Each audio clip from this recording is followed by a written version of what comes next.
Okay, so here we go. We're looking at the first chapter you did. Okay, Coffee and Cuties. So now you came. So Drake Brule #1. So you already knew you were gonna do 9 chapters. You had your front matter, 500 words thing. So you sort of knew what was gonna happen. In the front matter, do you have the ending of it, or you just have the setup? I just have the title. All I have is this.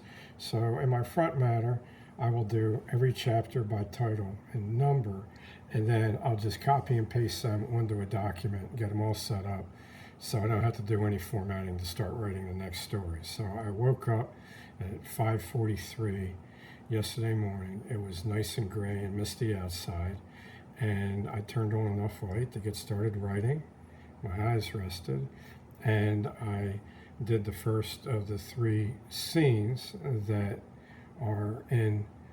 They all take place in a diner. It's actually a diner where you have eaten with me. In fact, the character I call Drake Brule here, which is he's more properly known as the operator.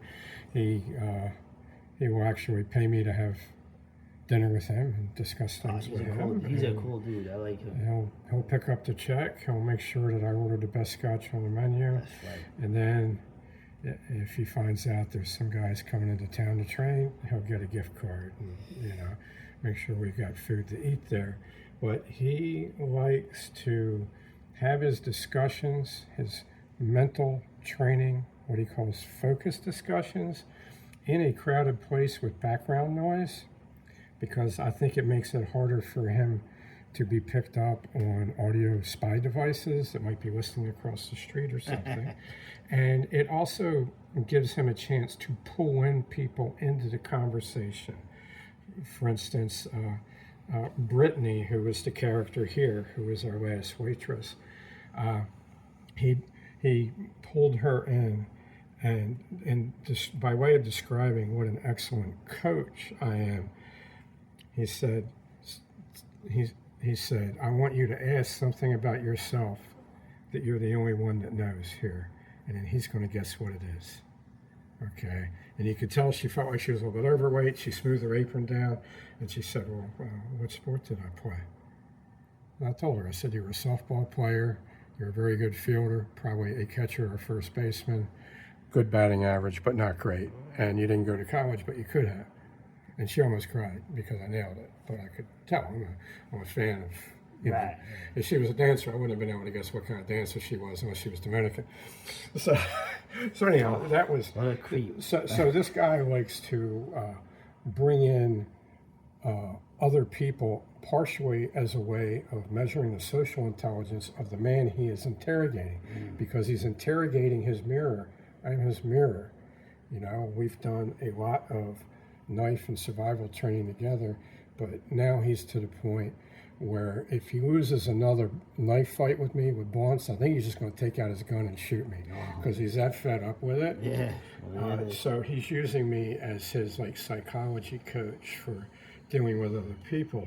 He might call the busboy over and start quizzing him on 70s rock bands, or who was the best NFL quarterback ever. He might pull the cook over.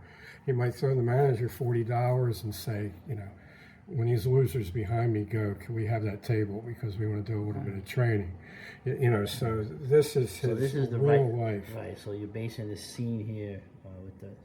Yeah, he has correctly judged that if he gets whacked by somebody he used to work with, which is the people he's most concerned with, that it's going to happen in a restaurant because he doesn't eat at home, he eats out, or it's going to happen on a parking lot.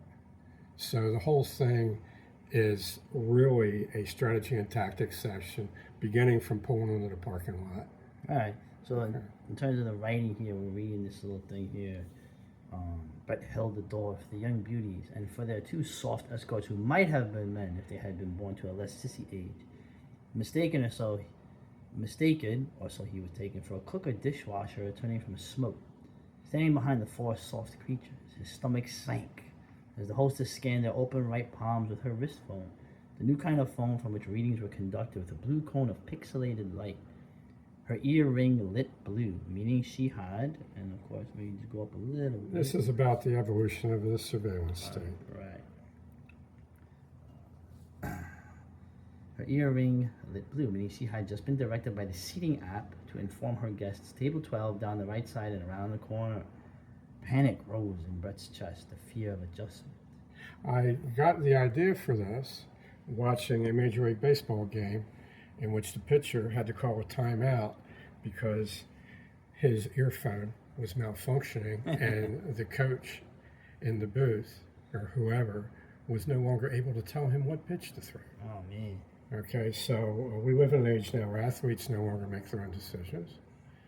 So that is exactly what the operator that I've named Drake Brule, after Francis Drake, and the British pirate of the 1500s, and Brule, who was the bloody-handed sidekick of King Cole and Robert E. Howard's Call series, who was a Pict. It would be Gaelic because my friend here, the operator, is very Gaelic. Oh, he's more Irish than I am. He's from Nassau County, so he's definitely. Okay, so. All right, so just looking at here. All right, we'll continue